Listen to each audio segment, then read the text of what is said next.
കുന്നമംഗലത്താണ്. Kunnamangalam P T A റഹീം സ്ഥിരമായി ജയിച്ചു വരുന്ന മണ്ഡലമാണ്. ഇത്തവണയും കുന്നമംഗലത്ത് പി ടി എ റഹീമിനെ തന്നെ മത്സരിപ്പിക്കാനാണ് LDF-ന്റെ തീരുമാനം. കുന്നമംഗലം സാധാരണ നിലയിൽ UDF-ന് പിടിച്ചെടുക്കാൻ കഴിയുന്ന മണ്ഡലമാണ്. കുന്നമംഗലം പി ടി എ റഹീമിന് എത്ര മാർക്ക് കൊടുക്കുന്നു?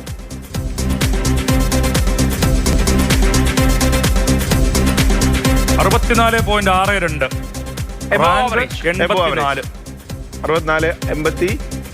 84 റാങ്ക്. 140-ൽ 84ാമത്തെ റാങ്ക്. അതെ, 64.62 മാർക്ക്. എബോ ആവറേജ് പെർഫോമൻസ് കാഴ്ചവെക്കാൻ കഴിയുന്നു. പി ടി എ റഹീം അവിടെ തുടർച്ചയായി ജയിക്കുകയാണ്. പി ടി എ റഹീമിനെ അട്ടിമറിക്കാൻ, അല്ലെങ്കിൽ പി ടി എ റഹീം അവിടെ നിൽക്കുമ്പോൾ UDF-ന് ആ മണ്ഡലം പിടിക്കാൻ കഴിയുമോ? നോക്കാം മണ്ഡല ചിത്രം. ആര് ജയിക്കും കുന്നമംഗലത്ത്? അട്ടിമറി 48.77 UDF, 45.83 LDF. അതായത് ടിപ്പിക്കൽ UDF മണ്ഡലമായി വരാൻ സാധ്യതയുള്ള ഒരു മണ്ഡലമാണ്. അത് സർവേയിൽ പ്രതിഫലിക്കുന്നു. സർവേയിൽ വലിയ മുൻതൂക്കം UDF-ന് കിട്ടിയ, എല്ലാ രാഷ്ട്രീയ ചോദ്യങ്ങൾക്കും വലിയ മുൻതൂക്കം UDF-ന് കിട്ടിയ മണ്ഡലമാണ് കുന്നമംഗലം. അതിന്റെ പി ടി എ റഹീം എന്ന ഘടകമാണ് എനിക്ക് തോന്നുന്നത് ടൈറ്റ് ഫൈറ്റിലേക്ക് എടുത്തിരുന്നത്. അല്ലെങ്കിൽ ഈസി വാക്ക് ഓവർ ആയിട്ട് ലീഗാന്ന് തോന്നുന്നു മത്സരിക്കുന്നത്. ലീഗ് അവിടെ സ്വതന്ത്രനെ മത്സരിപ്പിക്കുന്ന സാഹചര്യം. ലീഗ് സ്വതന്ത്രനെ മത്സരിപ്പിച്ചു. ഇത്തവണ എന്ത് സ്ട്രാറ്റജി എടുക്കുമെന്ന് അറിയില്ല. എനിക്ക് തോന്നുന്നു ഈ മുസ്ലിം വിഭാഗങ്ങൾക്കിടയിൽ സർക്കാരിനെ കുറിച്ചുള്ള ഒരു അതൃപ്തി നിഴലിക്കുന്നുണ്ടോ ഈ റിസൾട്ടിൽ?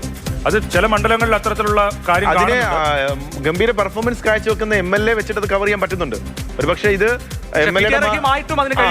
കഴിയുന്നില്ല ഇവിടെ. അല്ല, പക്ഷേ അഖിൽ, ഇത് ഈ ഇടതുപക്ഷത്തിന്റെ ആളുകൾ, അനുഭാവികൾക്ക് ഇദ്ദേഹം ഒരു പൂർണ്ണമായും ഇടതുപക്ഷക്കാരനാണ്, സംശയമൊന്നുമില്ല. പക്ഷെ അങ്ങനെ ഒരു പൊളിറ്റിക്കലായിട്ട് കാണാത്തതിന്റെ പ്രശ്നം ഉണ്ടാവുമോ? ഉറപ്പായിട്ടും ഉണ്ടാവും.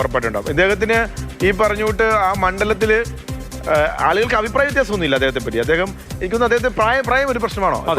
ഇപ്പം വളരെ സജീവമല്ല. അദ്ദേഹം മാറിയേക്കുമെന്ന ഒരു പ്രതീതി ഉണ്ടായിരുന്നു. പക്ഷേ മണ്ഡലത്തിൽ ജയിക്കാൻ വേറൊരാളില്ല. അദ്ദേഹം വീണ്ടും മത്സരിക്കുന്നത് വേറൊരാളില്ല എന്നൊരു വിശേഷത്തിലാണ്. എന്തായാലും കുന്നമംഗലത്ത് മാറ്റത്തിന്റെ കാറ്റോ? കുന്നമംഗലം മാറും.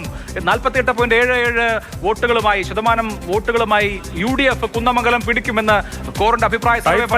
2.94